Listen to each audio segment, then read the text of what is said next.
welcome back to my channel. Today is going to be my review of The Outsiders by Hinton. I was gone for a while, but I am back. I got sick and I don't recommend it, but here I am. And I wanted to get this review out to you before I do my year-end wrap-up of all the books that I read this year. So this one is going to be 3.5 stars for me. I would recommend it. I know that there's a movie. Haven't seen it. I don't like a lot of 80s movies, but if it's good, let me know in the comments. And there's nothing against 80s movies. I like 80s action movies. I will say I don't like 80s teen movies. And like, I don't know, I like Pretty in Pink and those movies. Sorry, I don't like those 16 Candles. It does nothing for me. I don't know why. But if this one's good, let me know. I will watch it if it's good.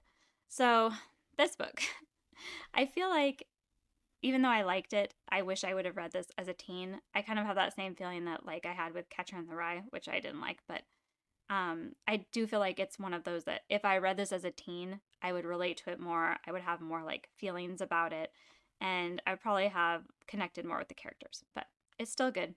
And the writing is good. I especially appreciate the writing of the brothers, their relationship, and just even like the back and forth talk between the different guys in the gang. It's very believable, and I like kind of like bro talk. I like it. I feel like it was good. And I have 3 brothers, so I definitely felt like their relationship was believable. So I'm not going to go over the whole book with spoilers because it's so short that I feel like it's not really fair. Like if you haven't read it, read it, and then tell me what you think in the comments. But I will give a brief overview. So we start off with Ponyboy, and he is going to be the youngest of the 3 brothers. Their parents died recently-ish, and the oldest, Derry, Soda Pop, then Ponyboy. They're all trying to stay together. Derry's out of school, and he's working. Soda Pop is a dropout, who's also working, and then they're trying to get Ponyboy, he's just turned 14, kind of like they're just trying to get him through school and take care of him, and they obviously care a lot about him and are, worried about their youngest brother. But he gets jumped in the book, leaving a movie theater, I believe, by the Socs. So you have the Greasers and the Socs. And this is all based off of money, apparently, which I found really interesting because it's just like the Greasers are the poor kids and the Socs are the rich kids. And the idea that, like, rich kids were just kind of, like, patrolling neighborhoods looking for poor kids to beat up is horrifying. And I realized that, like, before the internet and video games, maybe boys just needed to, like, get their rage out. But I was like, wow, that's why we're fighting.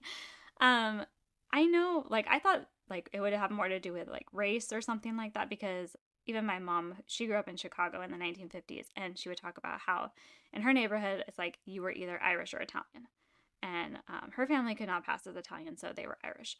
But it was like you were either one or the other.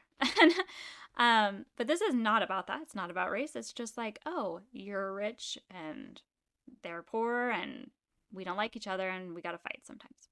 So the Socs beat up Ponyboy. Not too bad, but he gets beat up, and then they talk about how Johnny, who's another member of the gang, who's kind of like everybody's favorite. He's like the more he doesn't have a good home life. His parents don't like him. Everyone wants to take care of this kid. And I know those kinds of people. I feel like Johnny was a very like well-written character because there are just those type of people that inspire other people to protect them. Like they just are vulnerable. And Johnny's like that. And he's been hurt and he is very afraid of getting beat up again. And there's other members of the gang like Dallas, who is Dally. And he is the like really hardened, like rough guy who's gotten in a lot of trouble with the law and already been in jail and has a lot of issues with anger. So you have those guys, and then there's like Two-Bit and some other guys in the gang, and they're all just kind of living their life. They take care of each other, but it's like Ponyboy is dealing with trying to go to school, but also he's got like the gang that's kind of his family, and then he has his brothers who are trying to take care of him, and then there's this issue with Johnny who just got beat up really bad. So the Socs, like there's a girl in this story, I'm gonna get back to this, but the other characters are gonna be there's a few of the Socs that are mentioned, and then there's one like main girl character, Cherry. I feel like she was just there to kind of make the Socs more humanized, because they go to like a drive-in movie and she talks to Johnny and Ponyboy, and she's very nice and she's just like a person. So kind of just like to make it like obvious that everyone in this, like, they're both just people, like everyone in this is human, you know. It's like the Socs are real people, and the Greasers are obviously real people, but to kind of like give a face to them, so it's not like the Socs don't come off in this book like they're just like, you know, villains, like kind of this like ridiculous, you know, like, oh, we just want to beat up poor kids. Like, no, they're just kids themselves. So yeah, they go to the drive-in. Cherry's kind of introduced. She's kind of going to be in the story a little bit, and then the main catalyst, the main event, is going to be that the Socs beat up Ponyboy and Johnny, but take it too far, and Johnny ends up killing one of the Socs. So that is going to be what sets off all of the events of the book. You know, from here on out, everything's going to be kind of but I won't spoil the ending or anything. It's really good, like sad, tragic, but I like it. It seemed realistic, and it didn't make me cry. I don't cry a lot in books, but it did make me feel like it was good. Like, I was like, that's a good written story. And even the ending, I was glad it didn't end super sad, but it didn't end like happy. Like, it wasn't like it was a nice little wrap up.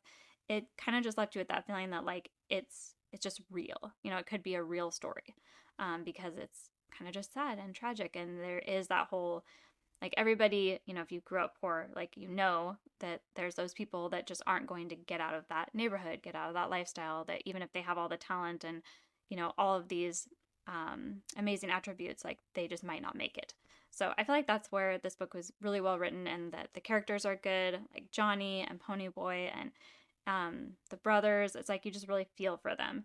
And even the Socs, when I think the one who dies was named Bob, but I don't remember. When he dies, like, you definitely get to see his friends and a bit of their reaction, and they're all really just kids, you know, and just dumb kids doing stuff and taking things too far. So overall, I recommend. It's good. I think that the author did a good job of making it also feel very, like, this was written in 1967, if I didn't say. It feels of its time without feeling like, I like it that it feels of its time.